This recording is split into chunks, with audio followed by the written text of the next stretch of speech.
Hey, sorry for the static in your ears, but if you can't tell by the fact that this isn't a Riot Games channel and the Blastoise on your screen, this isn't Jat talking to you. However, this is a guy that really likes the idea behind the Teamfight Breakdown series, and Jat goes over a very good amount of stuff, but there's so much left unsaid in the breakdown, I decided let's break down his breakdown. I don't want to waste any time, let's go right into it. As Hei's Morgana flashes for safety away from Matt's Alistar, the rest of Cloud9 arrive and the teams trade poke. Alright, hold it right there. That's all you got to say about that trade right there? You don't go into any details on the advantages and disadvantages of anything. Alright, let's hit them. Disadvantages on the Cloud9 side right now, because Morgana no longer has flash available to herself. That removes a lot of different kind of flashy plays, haha, that she can make. She can no longer flash into a good position for soul shackles, and she can't flash out of the way of any attacks.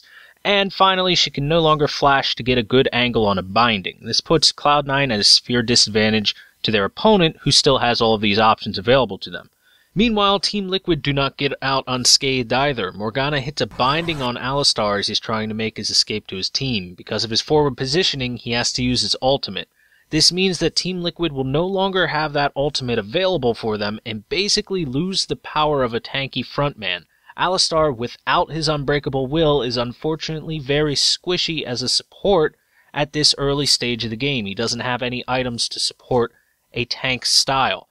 So, Team Liquid have a more short-term problem at hand, while Team Cloud9 have a longer-term issue, and Team Liquid should really try and hold them at bay before they make any sort of aggressive plays, because Alistar is basically unable to be a frontman now.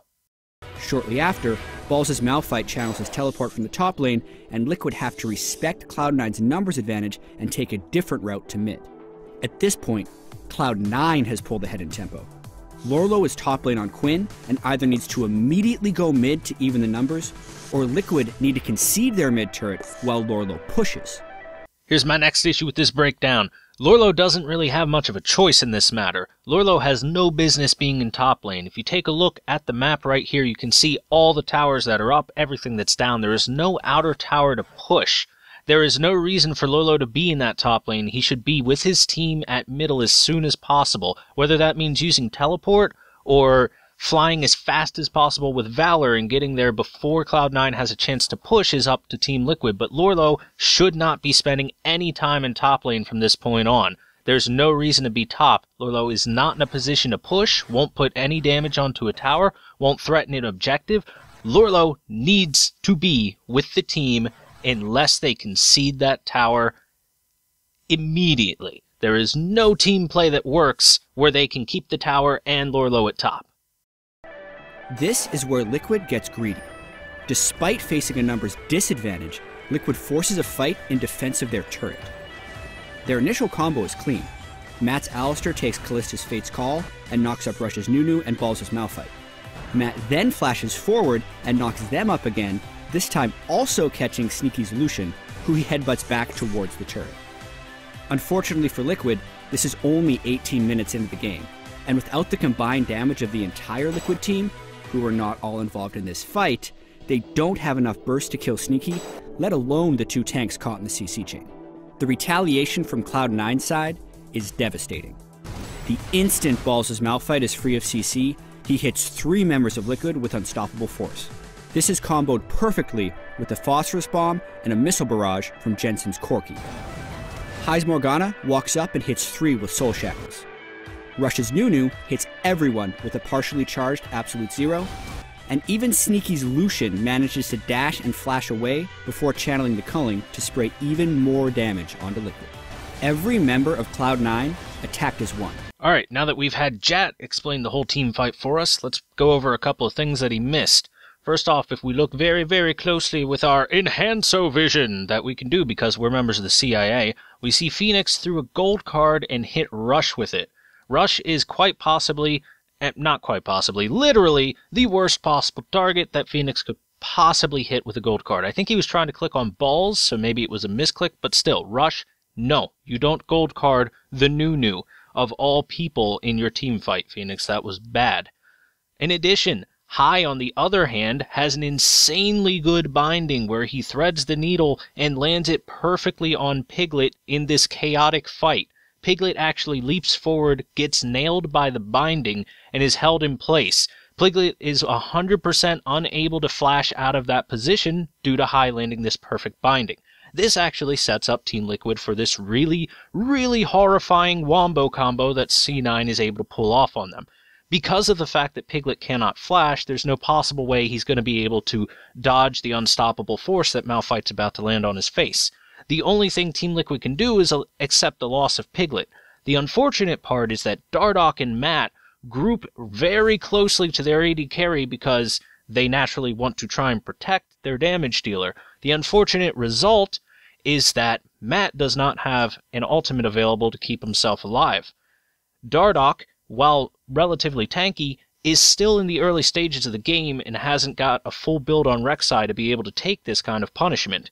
And Team Liquid has 3 members grouped up into this terrifyingly strong combo where they are hit by an unstoppable force, soul shackles, absolute zero from Nunu ultimate, the AoE of Phosphorus Bomb, and any sort of missiles that Jensen is able to spam as fast as he can press the R key. And of course, Sneaky is barely able to flash his way out, heal himself, and nail the culling onto any stragglers right off the edge. If Liquid wanted to fight, they needed to wait for their full team and avoid fighting at a numbers disadvantage.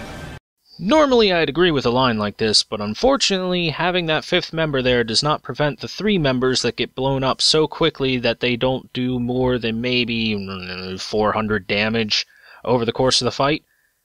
Having Lorlo there wouldn't have mattered nearly as much as Jat makes it seem. The main problem is Team Liquid's positioning and failure to follow up on their initiation. Piglet being caught out of position, caught by that binding, lost them that fight more than anything else. However, Lorlo, why the hell are you in top? What's wrong with you? So these are the real key points that Jat unfortunately missed in his breakdown. He did a great breakdown. I really love that he started about a minute before the team fight even started to go through the setup of everything, the positioning, and the lead up to it. Unfortunately, he missed a couple of the very important things I really wished he would have talked about. For example, Alistar not having his ultimate. I really wish he would have mentioned Morgana hitting the bind onto Piglet so that he wouldn't be able to flash, because in my mind, Piglet can flash an unstoppable force when he sees that Malphite's no longer stunned and get himself in a better position, especially if he sees 2 teammates near him, but not when he's binded by a Morgana. I really think that that's the big heavy-hitting parts that should have at least gotten a mention, especially the poor positioning of Team Liquid, which was kind of just glossed over. Now, I'm not saying that Lorlu not being there helped or anything, but Lorlu being there wouldn't have helped nearly as much as the emphasis was put on it. Yes, his positioning was poor, and in a future game, that's not acceptable, and can definitely cost his team a fight, but in this particular instance, Lorlu wasn't going to do a damn thing to stop what happened to Team Liquid there. However, I really like Jat's breakdown. I hope to see more, and I really hope that Jat is at least allowed, or allows himself, to go a little bit more in depth into this, go deeper into the team fight, and pick out everything that happens, and pick apart all the positioning, the moves that hit, the moves that don't, etc. Because they're very important, and even the tiniest thing, hitting or not hitting, can make or break a team fight. Binding doesn't hit Piglet, he flashes it, now you got a Kalista raining damage down onto the important targets on Cloud9. Could have been a completely different outcome. So, that's my 2 cents on it. I really like the breakdown series, I really like the concept of it, and I hope to see more. Thank you, Jat, for actually doing this series, and if you see this video, I really hope to see more. You're doing a great job, and really, this kind of thing is certainly my jam, so I love it. See you guys later. Thanks for watching. Tell me what you think below.